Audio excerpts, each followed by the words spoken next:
Yeah, like that book. What I was saying was Sorry, yeah. he was saying that money is the game in life, which it is. Yeah, To be it's honest, it's almost the XP of life. The more you get, the more high you are, and so when you on. think about that, it's like a paradox, isn't it? Because games have taken, or like game developers have taken that concept, like the game of life, and then rather than, I mean, some games you do earn money, and that's how you progress and shit in it. Mm. But like you say, why, why money? Why money? Currency. But yeah, he was saying it's like a game, and your balance sheet is your leaderboard or your record card. So your balance sheet is obviously income, expenses, assets, and liabilities. And obviously, looking at that, you can determine how much money you have available to do with. stuff with. But yeah, I've been trying to build been trying to build a picture in my head of. Do you say like then? what? Sounded like you did. I heard a little. You're just thinking about it. Yeah, I've been trying to build like an idea of my net worth. May have spoke about this last time, but that's interesting. You know, taking into account what you would consider as like an asset and what's essential and how much you've actually got to play with and what you can do with that. And when you have that end figure, it's like, well, I mean, some people's going to be absolutely ridiculous, even at our age. Like I sent to you that guy the other day with his ridiculous crypto portfolio, and he's the same age as us. But some people's are going to be very small. Either way, be proud of what you've got and go get more. Well, like I put on the story today, he defines wealth as the real meaning of, or his definition of wealth is what really should be determined as, like, like a goal. Wealth should be a goal. So it's like, if you stop working today, how long would your money last you? Yes. So he puts it into figures of like, you have 2,000, your income's 2,000. No, expenses are 2,000, income's 1,000. You can live for half a month. Yeah. And then you're done. Yeah. But he basically says that net worth is irrelevant because net worths, a lot of famous people's net worth is liabilities like watches, cars, everything like that. And net worth is a lot of the time someone's interpretation of value of things that you own. I get that.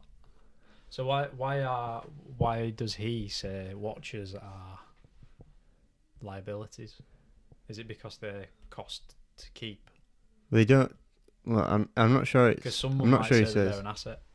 Well, he says your house is not an asset. Your house you live in is not an asset Because it doesn't earn you money every month. Yep. It's always taken out. But he didn't specifically say like watches and everything are liabilities. Obviously, cars a lot of the time are because they just depreciate. And it costs you to run them as well. But I think with his definition of the houses, he probably would say watches are a liability because they do not produce income. Yeah. They obviously can appreciate and stuff like that. See, I'm linking this to you're the same guy, that Iman Gadzhi, who I said about the crypto portfolio. So he collects watches. Like his watch collection is just ridiculous. And he spent... That's when you know you've got too much money. Yeah, but his collection is like... Again, I don't know anything about urology. What was that, watch collection? Watch collecting. Why? Maybe I know more about you. Urology, I don't know. But, yeah, this guy knows his shit and he's got all these watches and I've heard him talk about them and it all goes over my head, but you're kind of watching it's a bit like, wow, that's something that's going on that you've got no idea about, in the world of like economics and just wealth in general. a lot of people use watches to put the money away. Because when you think about what a watch actually is, it's actually very interesting, isn't it? And complex and valuable, because maybe we don't need them nowadays because obviously we've got technology to essentially do that job for you.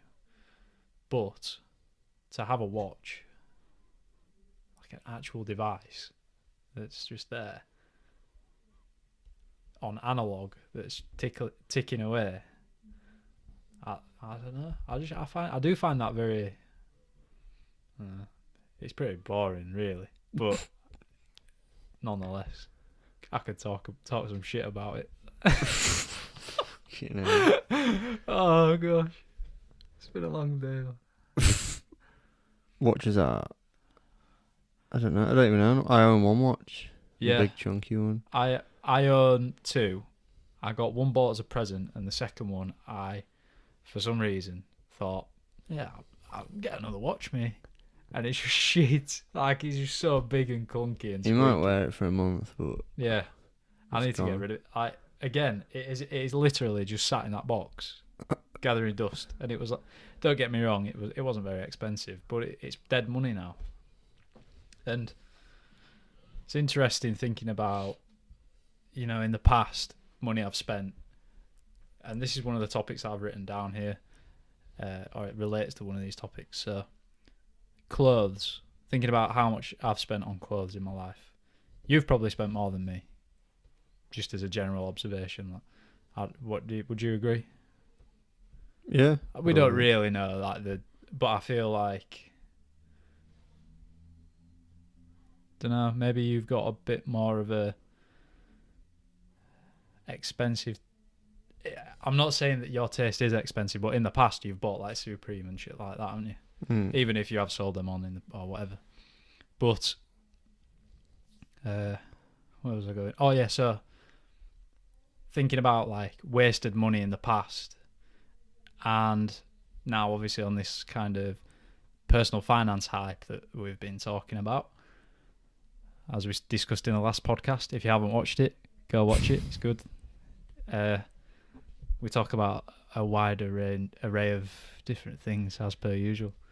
But what I'm trying to get at is you are supposed to allocate your expenditure so as to increase or prevent the decrease of your wealth in accordance with inflation.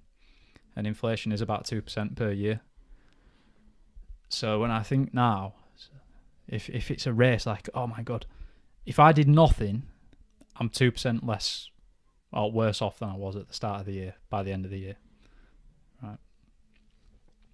And then I think, wow, I wish I knew this before. Like you said in the last podcast, like you holding resentment towards your parents, or resentment, like we said.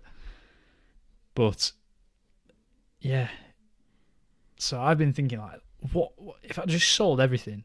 What am I? What happens if I just sell all my clothes and just buy like 3 different changes of outfit, and that is it? What happens to me? Do I lose my identity or what? What do you gain from not having a lot of clothes? Yeah. Because the money, like I was thinking then, you buy a t-shirt for £10. Yeah. In, I don't know, 5 years, any t-shirt now is worth £15. Mm. It's not technically more valuable, Mm-hmm. but it technically is.